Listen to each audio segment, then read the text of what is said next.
कि ये चीज़ 17 महीना में एक कॉन्सेप्ट आप ला सकते हैं, उसको इम्प्लीमेंट नहीं कर सकते। इसलिए 17 महीने का जो ये स्लोगन लेके चल रहे हैं पूरी तरह से बकवास है।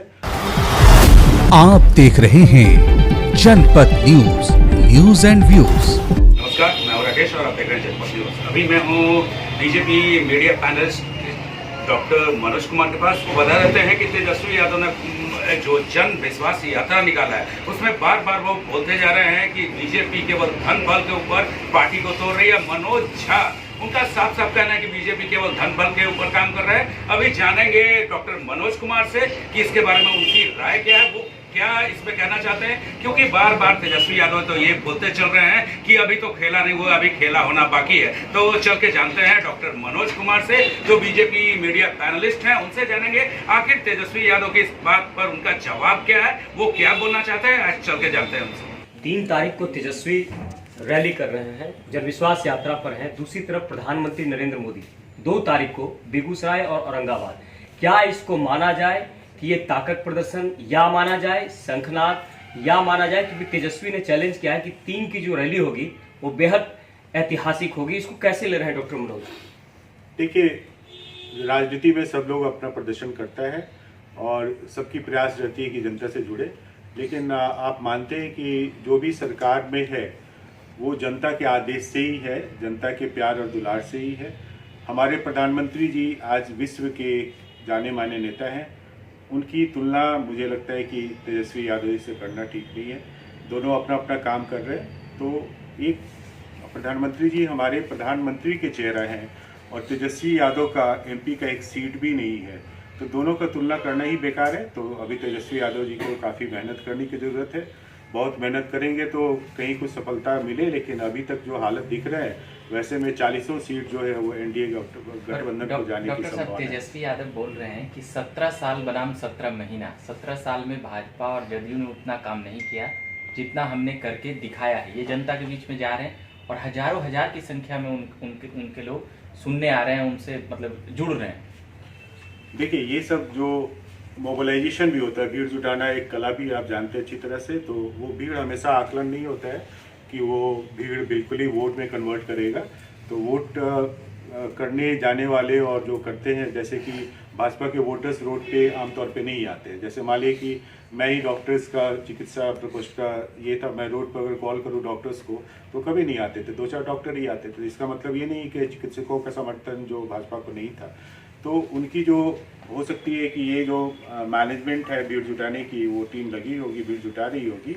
और 17 साल बनाम 17 महीने की जो मैं बात आपको बता रहा हूँ कि ये चीज़ 17 महीना में एक कॉन्सेप्ट आप ला सकते हैं, उसको इम्प्लीमेंट नहीं कर सकते। ये सरकार होती है, ये हमारे घर का मामला नहीं है कि जाओ आज 5 किलो आलू खरीद के लेते हो। तो उसके लिए फ़ंड एलोकेशन होता है, आपको प्लान करना पड़ता है, उस प्लान के लिए फ़ंड को एलोकेट करते हैं, तब जाके वो चीज़ें होती है। ऐसे आप अगर आपको पता है कि हमको यहाँ पे कुछ बोल के भाग जाना है तो अलग बात है, लेकिन अगर आपको ये दिखाना है कि भाई मैं टीचर का बहाली करने वाला हूँ, मैं ये हॉस्पिटल स्टाफ का बहाली करने वाला हूँ, तो इसके लिए मेरे पास में फ़ंड कहाँ से आएगा? ये सारी चीज़ें सोचने में समय लगता है। इसका मतलब है कि ये सारे प्लान पहले से एनडीए गवर्नमेंट में किए हुए थे और वो सब फाइनल प्रोसेस में थे, जिसको कि इन्होंने आते ही उसको करने का काम किया। जैसे बैटन रेस में देखते होंगे ना, आखिरी जो दौड़ने वाले होते हैं उन्हीं का नाम होता है, बाकी जो पीछे इतना मेहनत किया उनका नाम नहीं होता। तो 17 महीने में कर लिए ऐसी बात नहीं। एनडीए गवर्नमेंट ने जो काम पहले से कर रखा था उस चीज़ों को ये आगे उस समय आना शुरू हो गया था। और आप देखे होंगे कि अभी भी बंद नहीं है, अभी भी सारी प्रक्रियाएं चल रही हैं और बहुत सारी बहालियाँ भी होंगी और बहुत सारे नए नए काम भी होंगे। आप कह सकते हैं कि 17 महीने जो एक हर्डल हुआ, जो भी हमारे राज्य, प्रदेश और केंद्र की सम्मिलित जो योजनाएं थी उसमें जरूर रुकावट हुई थी, उसको अब द्रुत गति से आगे बढ़ाने का प्रयास किया जाएगा। इसलिए 17 महीने का जो ये स्लोगन लेके चल रहे हैं पूरी तरह से बकवास है। वो पूरे पुराने ही प्रोग्राम थे जिनको किस समय धरातल पे लाने का काम किया गया था, वो नीतीश जी के द्वारा किया गया था। देखिए सर, जो तेजस्वी यादव की जन विश्वास यात्रा चल रही है, तो लोकसभा चुनाव में बीजेपी पे इसका कुछ असर पड़ता दिख रहा है क्या? बीजेपी पे कोई असर, वो अपना संगठन मजबूत करने का कोशिश कर रहे हैं। बीजेपी पे क्या असर पड़ेगा?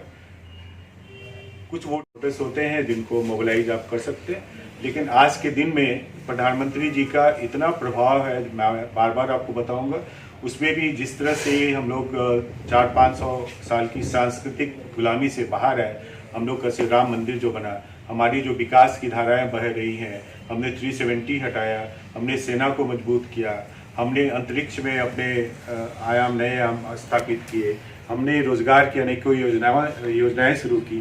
तो ये सब देखिएगा आप, एक बड़ा सा, मतलब मैं सारी बात थोड़ी देर में बता भी नहीं पाऊंगा, इतने सारे काम हुए। आप सीधे सवाल ये है कि क्या आप लोकसभा लड़ना चाहते हैं और वहां से कुछ तैयारी वारी है तो बताइए। देखिए, लोकसभा, जो भी राजनीति में जो भी व्यक्ति रहता है उसकी अपनी कुछ इच्छाएं रहती है, ऐसी बात नहीं है कि नहीं रहती, लेकिन हमारी भाजपा एक अनुशासित पार्टी है और पार्टी के अंदर रह के हम लोग इस तरह का कोई भी व्यक्ति, मैं क्या कोई भी व्यक्ति ऐसा व्यक्तित्व नहीं देगा कि क्या करना है। बक्सर मेरा लोकसभा सीट है, सब जानते हैं। मैं अपने लोकसभा में कार्य कर रहा हूँ, बहुत दिनों से कार्य कर रहा हूँ और जनता के बीच में जुड़ा हुआ हूँ। एक डॉक्टर होने के नाते बहुत से लोग ऐसे भी आते रहते हैं बक्सर क्षेत्र से और मैं उनसे बातें करते रहता हूँ, उनकी समस्याओं का समाधान करता रहता हूँ।